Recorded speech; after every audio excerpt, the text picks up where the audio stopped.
Welcome back to the journey into Forever is the Soul. We are now on chapter 12. And the way this book looks, I'm hoping that it holds out to the end. I think some puppy has been chewing on a corner of it. As you might notice, we've added a plant to our scene. As we move into the winter months, we're feeling a little need for some greenery. So this week's topic is chapter 12, and it is titled My Mother's Daughter. And the subtitle reads, Every thought and action is transposed. From parent to child, the story unfolds. We hold within us our parents' hidden desires. So we will see what Andrew has to say this week about chapter 12. Enjoy.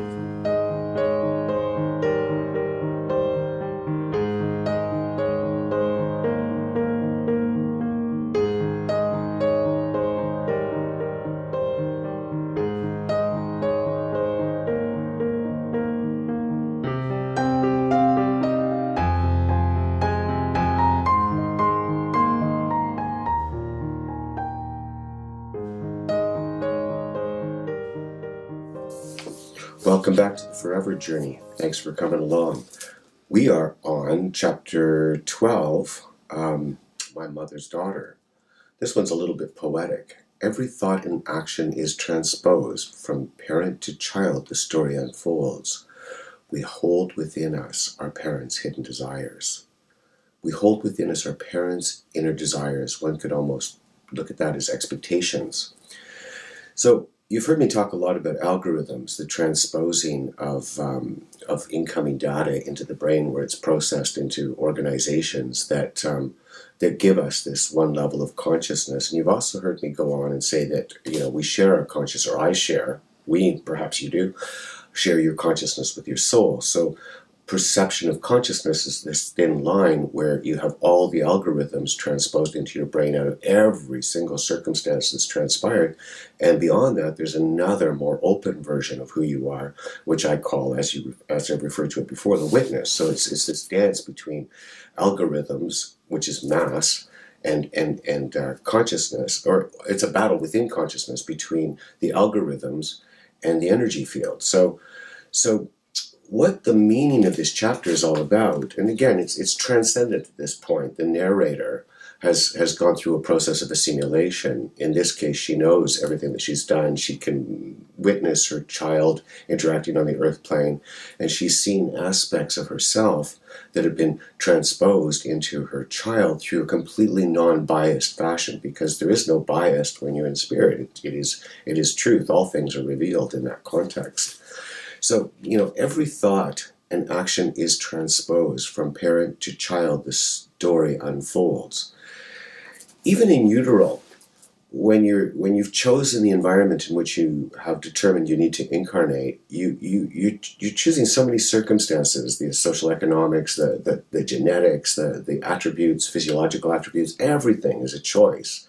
As the soul determines that it needs to manifest a physical form in order to carry out an objective, which is always, I believe, is always to move beyond sort of the animal in us, the more fear-based, reactive, hostile, angry animal, okay, and to move into sort of the God concept or consciousness that I believe we can all share, which is obviously more holistic, more loving, more cognitive of action and deeds. If I do this, then I'm doing it not only to myself, I'm doing it to the planet.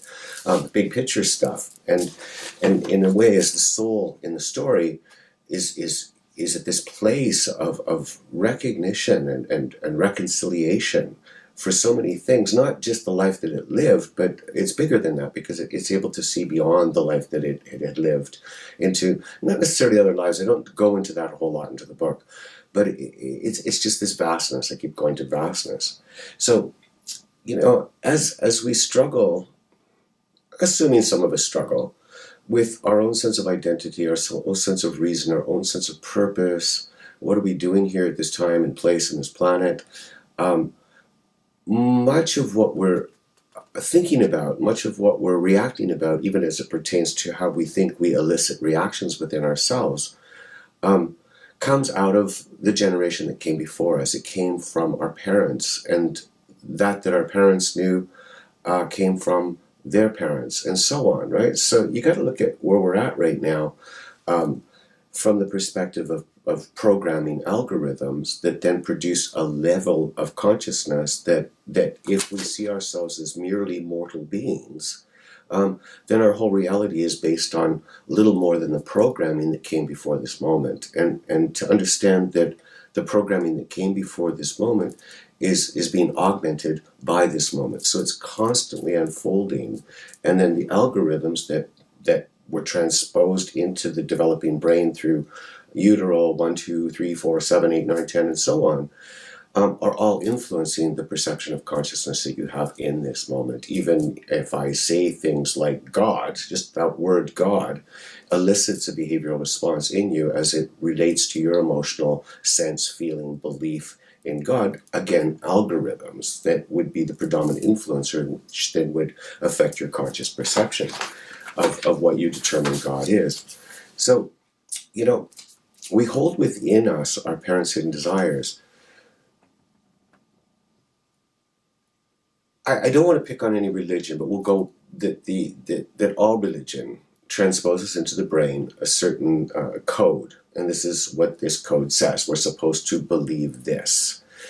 And the choice of our incarnation through the parental structure that we chose to incarnate, we were cognitive that we would move into that religion regardless of what that religion was, and that religion would put forth within our developing brains a code or an understanding as to this is how to conduct yourself through this life.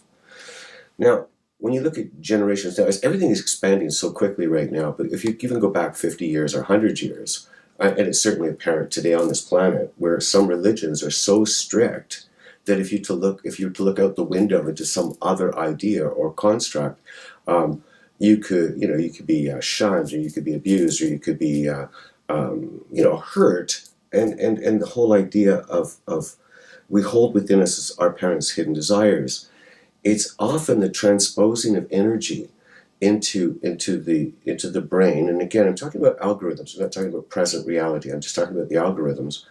The whole idea here is that we're programmed into, in a way, fear. If I look out the window at this other religion, then I could receive scorn from my parents. And when we develop, our parents are pretty important up until about 6 years old, until we start to sort of breach into that cognition that, hey, wait a second, I'm separate. I can go no. No, 2-year-olds can say no as well. But there's a chi by about 6, 7 years old where we start to really define our individuality and our independence apart from our family, but yet that programming or those algorithms are persistent throughout life.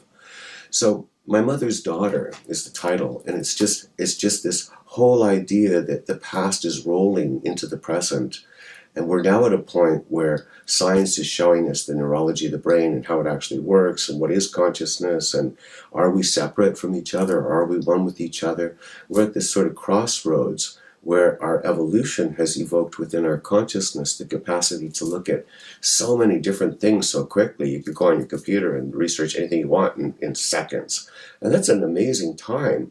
But if the algorithms that are in your brain are causing you to feel resistant or fearful, or what would mom think, or what would dad think, well, then you're listening to those algorithms, then perhaps maybe your heart. And I think the discernment between what you're experiencing on a conscious level, or certainly I'll put it into first person, what I feel on a conscious level, when I'm in the right place as a writer, or in communication, I feel it. It's a feeling as opposed to a thought. And the feeling I associate more with the heart center than I do an analytical process. And I know I've watched some of these videos back, and there's times when I'm really analyzing what I'm saying, and then there's other times when I'm not analyzing at all. It just kind of flows. And I know that's relevant to my behavior. So when I'm analyzing a lot, then I feel as though I'm referencing my past, maybe what dad said or mom said or whoever said what, when, and how, imprinted something that now I feel that I need to access in order to articulate.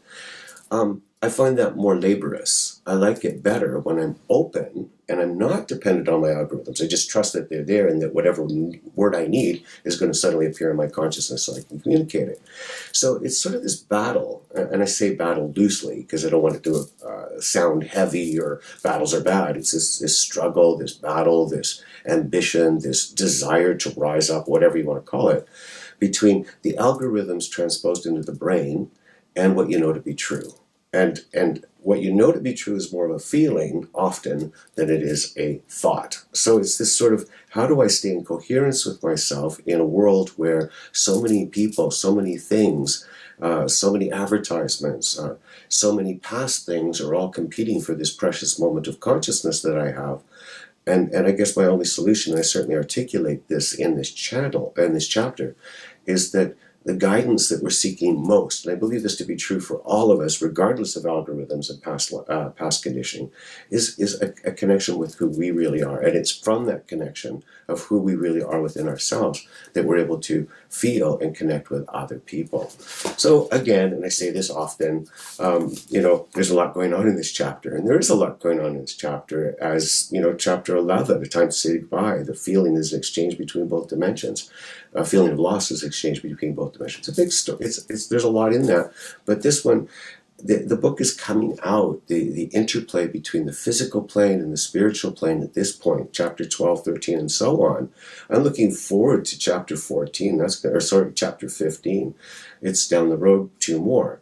And this is kind of a pitch for 15, because I've thought about it, which means I'm activating my algorithms in order to think about what it is I'm going to talk about 2 more chapters down the road, which is sort of counterproductive to what I'm saying, because I say stay now in the feeling and the words will appear. But nevertheless, it's a big topic. When God entered the cave, this is chapter 15.